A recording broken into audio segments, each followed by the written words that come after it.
Енем қорлап еді. Өй сорлы, қай түріңе шіренесің ей осы сен? Шыққан жерің анау, менің баламның басын айналдырып тиіп отырсың. Бір керемет жерден шыққандай. Ту мә саған, көрдің бә мә? Деген Гүлнар апа бас бармағын жұдырығының арасына тығып, аузынан түкірігі шашырап отыр. Өзі де толық, кең көйлекті киіп алған Гүлнар төргі бөлменің төрінде отырып алып, анайы сөздерін аңырап тұрып айтып жатыр. Я, кейде апа деуге немерелерінің де аузы бармайды-ау. Көз ашып ес білгелі, түкірігі шашырап, аузына ақ ит кіріп көк ит шығып жатқаны. Мама, енді дәрігер солай айтты ғой, мен емес, деп дереу жүзін төмен сала, дастархан үстіндегі қоқымды шашығымен сүртіп жатқан Райхан айтқанына бір сәт өкінгендей. Райханның аяғы ауыр, 4-сін күтіп жүр. Аудандағы дәрігер қалаға УЗИге жіберген. Баланың жүрек соғысы қалыпты емес, бара аласың ба? Бару керексің міндетті түрде. Дегенде қорыққаннан, әрине, деп бас изе берген. Бұл дәрігер де Райханның енесінің мінезінен хабардар. Үйге келіп, енесіне айтқаны сол: өзің аурусың, ауру бала туып біздің миымызды ашытасың ба енді? Осы үйге келіп шығар сенің тоя тамақ жеп жүргенің. Үйінде қайбір тамақ жартып жейсіңдер. Шешең шұбыртып туып, әркімнің жуындысын ішіп, деп ернін сылп еткізген. Бұл сөзге құлақ етінің құрышы үйреніп кеткен Райхан соңғы кезде не айтып жатсын демейтін болды. Біз кезінде осы больница дегенге бармайтынбыз. Туатын кезде атам атқа мінгізіп жібереді. Өзім барып туа салатынмын. Бармайсың. Көзіне жасы үйіріліп, булығып тұрған Райхан: мама, енді өзім үшін барамын ба? Немереңіз үшін, немере. Қит етсе осылай шығасыз. Мен бір ерігіп бара жатқандай қалаға, деп қарсы сөйлеп еді. Әлгіндей бас бармағын көрсетіп шатынады дерсің. Түстікке келген күйеуіне тыстан бәрін айтып еді. Уайымдама жаным, барамыз, дегенде көңілі орнына түсті. Бірақ жай ғана шыға салмайтын, үлкен айғай-шумен баратынын айтпаса да іші сезіп тұр. Райхан бір үйдің жалғыз қызы, 2 ағасы, 2 інісі бар. 18 жасында сүйдім-күйдім деп 24 жаса сырымға күйеуге шыққан. Ата-анасы қарапайым болғанына қынжылып менсінбеген Гүлнар мұны келін болып түскен кезден-ақ жарытпай тиісе берді. Өзінің де жағдайы алып бара жатқаны шамалы. Бірақ сасық көкіректігімен, былапы даусынан көрші қолаң мен ағайын туысқа сыйсыз әйел. Соған қарамастан балалары әкесінің қаныма екен, тәрбиелі, ақылды, саналы болып өсті. Келін болып ақ босаға аттар шағында өз келісімімен қашып келген қыз бір сәт қуғыншылармен қайта кеткісі де келді. Көлікпен бипылдатып келіп, есік алдына тоқтағанда не шашқан шашуы, отқа тамызар майы жоқ Гүлнар, амал жоқ басына ақ жаулығын жаба сала өз жөніне кеткен. Онысы несей, кіргізбейсің бе келіндейге? Тұрама өстіп? Деп абысын ажындары шуылдасып қалған. Қайта келіп бір қолынан сүйеп, есіктің табалдырығынан аттатып, тағы жөніне кетті. Ұлының қуанышына қуанудың орнына Гүлнардың қабағы ашылмады. Аузы жыбырлаған бір келін дереу Райханға: онысы несей? Орамал жамылып тұрып қалдың. Отқа май тамызбай ма, шашу шашпай ма, маңдайынан сүймеуші ме еді? Маған енем сөйткен. Салт сондай емес пе? Деген сұраулы жүзбен. Іш сезгендей, жүрегі дүрсілдеп көзіне жас үйірілген Райхан ештеңе демеді. Енесінің сол сәттен жақтырмағанын жүрекпен сезінген қыз артынан келген ағасы мен жеңгесіне еріп кетіп қалғысы да келді. Бірақ сырымға деген махаббатқа мас болып, үндеместен жылап қала берді. Сырымды шын сүйіп келген қыз сүйгенім үшін бәріне дайынмын деп қалды. Алайда беташардан соң-ақ Гүлнардың бет пердесі ашылды. Жап-жас, оңды солын танып үлгермеген Райхан үнемі сөз естуден бір сәтте демалмаған. Аяғы ауырлағаннан токсикозы қатты мазалайтын. Күйеуіне жерік асын әкеп берші деп жалынып үн қататын. Алайда анасынан асалмаған сырым бірде тығып әкелсе, бірде мүлде әкелмей, құр сүлдерін сүйретіп жүріп 3 баланы туып тастаған. Өмірінде ауруханаға өз бетімен бармаған Райханның әр жері бір ауырып, мазасы қашатыны тағы бар. Тістері 30-ға жетпей, сақырлап-сырқырап үгітіліп түсіп жатыр. Енді міне, немересі үшін болса да қаланың ауруханасына жібермей күйдіріп отыр емес пе? Таңертең ерте шығамыз, сен дайын бол, деді Сырым түн уақытында енесінің кір-қоңын жуып отырған Райханның қасына келіп. Я, сен ұйықтай бер, деп әрі қарай киімдерді жуып, жайып, салпылдап жүргенде түнгі сағат 4-ті көрсетті. 2 сағат ұйқыдан соң оянған Райхан қатты шаршау болып тұрды. Жуынып киініп дайын болған. Бұл сәтте Сырым да көлігін қыздырып, дарбаза сыртына да шығып үлгерген. Мамама ескертейін деп кірген Райханға енесі жан даусымен тағы ұрыс шығарды.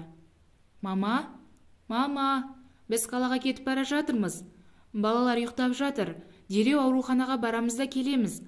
Не? Кім рұқсат берді сендерге? Бармайсың, деп орнынан ұшып тұрды. Қода-қода шашына орамалын тағып жатып. Мама, енді өшір үніңді. Өз биліктерің өздерінде болып қалды ма? Болып толып, шеше керек болмай қалды ма? Өй қашық, баламның басын айналдырып, істемеген нәрсен қалмады ғой, деп бейауыз ене көкіп жатты. Енесінің бөлмесінен жылап шыққан Райхан сыртқа қарай беттеді. Айқайдың дауысын дарбаза сыртында тұрып естіген Сырым жылдан басып үйге кірді де: «Не әдет осы сізде? Апарсам балам үшін апарамын.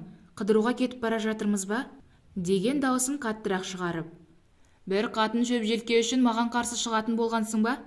Ақ сүт берген ары жат, бір нәрсе берген бер жат болды ма?» деп әбден намысына тиіп, бейәдеп сөздерін айтып жатқанына қарамастан Сырым: «Жүр Райхан», деді айқайлап. «Бала шағаңдап кет, қарамаймын», деп бажынап жатқанда, дереу ұйқыдағы кішкентайларын оятып, көтеріп көлікке салып жолға шыққалы жатты. Тысқа шыққан Гүлнар келіннің түнгі 4-ке дейін жуған киімдерін кір жайғыштан жұлып-жұлып, «Өзіңнің іш киімдеріңнен соң жуған шығарсың менің орамалдарымды. Шығады сен қатыннан», деп қайта ыдысқа су құйып жуып жатты. Ештеңеге қарамастан кетіп бара жатқан балаларына: «Сол күйі келмей қалыңдар, келмей қалғырлар, келмеңдер», деп қарғап жатты. Жол бойы Сырым ашуланып, Райхан жылап, тәтті ұйқысын бұзған балалар еш нәрсе түсінбей жаутаң қағып қалаға жетті. Ауруханаға көрінген Райханға көп күтім керек екенін айтқан дәрігер біршама дәрумендер жазып берді. 30-ға таяп қалса да, өмірінде өз отбасымен көңіл көтеріп қыдырып көрмеген Сырым отбасымен паркке келді. Балалары теледидардан көріп армандаған кепси қанаттары мен пиццаларын әперіп, аттракционға мінгізіп, нағыз ұйымшыл, бақытты отбасы болып бірінші рет жақсы көңіл көтерді. Үйіне келе сала, қуанған балалар апасына қызықтарымен бөлісіп жатқанда: «Бір желерің жыбырлап, мен алдап соған бола кеттіңдер», деп тағы ұрыс шығарды. Жақсы көңіл күймен оралған балапандарға осындай қабақ танытпаса болар еді ғой, деген Райхан іштей ашынып, аузы жыбырлап асханаға беттеді. «Шешелерің оңбаған, қайбір жетіскен қыздармен ұл боласыңдар», деп бейкүнә балаларды да бөліп жарып жегіп отырады. Бассыздыққа толы, миға симайтын әрекеттері мен әдепсіздіктеріне көз жұма, көңілге алмайын десе де, таяқ еттен, сөз сүйектен өтіп, жаны әбден жаралы болған. Кейде балаларын алып, осы үйден қашып кеткісі де келетін. Алайда күйеуін қимай, одан қайда барам? Балаларымды қалай асыраймын? Әкесіз өсеме? Қайтамен кетсем, енемнің жаны кірер, деп өз-өзін алдап, құр сүлдерін сүйретіп, бар арманы енесінің жадырап отыруы ғана болған келін жасынан да ерте қартайып барады. Әбден жүйкесі жұқарып сыр берген Райхан ашушаң болып бар өшін балалардан алады. Ешкімнің тіпті сөйлегенін жақтырмайтын, бетіне келген адаммен ұрысуға дайын тұратын бетпақ әйелге айналды. Ондайда Гүлнар: «Айттым ғой сендерге, жынды бұл, жынды. Мен бекерден бекер шырылдап жүр дейсіңдер ме?» деп жер мен көкке дейін жамандап жүруді тоқтатпады. Айы күні жетіп 4-ші баласын өмірге әкелді. Әбден ашушаңдықтан ба, күтім көрмей жерігін қандыра алмағандықтан ба белгісіз, әлжуаз, бар болғаны 1-8 келі сәбиді өмірге әкелді. Онысы жығылғанға жұдырық болғандай, жүрегінде тесігі бар деп шықты. Ауруханадан ауруханаға ұлын тасып, зар жылап жүрген ұлы мен келінін көрсе де, «Сендер тек қыдыру үшін кетесіңдер, жүрсіңдер де сол үй тамағын менсінбей кафеден ішіп», деп шамына тиетін. Ұлына ерекше күтім керек. Тек салмақ қосқанда ғана тесігі бітеледі, басқа ештеңе көмектеспейді, деп қайда барса да солай қайтаратын. Күтетін ененің сиқы анау. Баланың жөргек бұлына жармасып, берде-берге салынып ұрыс шығарып отыр. Тамшы ауырлығымен емес, тұрақтылығымен тасты жарады дегендей бір күні бар күшін жинаған Райхан енесінің әдеттегіше жылпос әрекеті мен жылан тіліне зығырданы қайнай, ақыры жақпаймын ба, мә саған деп айналасының бәрін қиратып, бала шағасымен киерге керек деген 5-6 киімін алып шығып кетті. Алдыңызға келсін, мені қалай қорладыңыз, қызыңызды солай қорласын, сол сәтте түсінерсіз, басқа айтарым жоқ, деген Райхан есікті тарс жауып шығып кетті. Баланың еміне керек деп ұстап отырған 120 000 теңгесін Қазпоштадан алып қалаға тартып отырды. Қайын сіңлімді қарғағаным дұрыс болмады, оның не кінәсі бар еді. Әрдайым жеңгелеп, оқудан келсе бала шағасын қарасып, үй шаруасына көмектесіп біраз демалып қалатын. Өз-өзін іштей кінәлап, «Я Алла, айтқан сөздерімді қайтып алдым, Бикешті қорлай көрме», деп алақанымен аузын басып, іштей тынып жылап келеді. Қайда барамын, 4 баламен қайда сиямын, деп отырып қалаға да кірді. Базардың маңы таксистердің тұрақтайтын жері. Сол жердегілерден сұрастырып жүріп пәтер тапты. Балаларда көнбіс қой шіркіннің. Әбден ұрыс-керіске еттері де, өздері де төселіп кеткен бе дерсің. Аналарына қатты жаны ашып, артық мазаламаңдар, үндемеңдер, деп үлкені басқа екеуін жетелеп, анасының артынан ілесе жүр. Әйтеуір таптымау деген пәтері бұрынғының жатақханасы екен. Кіргеннен қолаңсайыз қолқан алса да, шыдамасқа амалы жоқ. Ақшасы қалтасына қонымды бастысы. Балалармен бірге үйге енген бойда бәрін мұнтазда етіп тазалап шықты.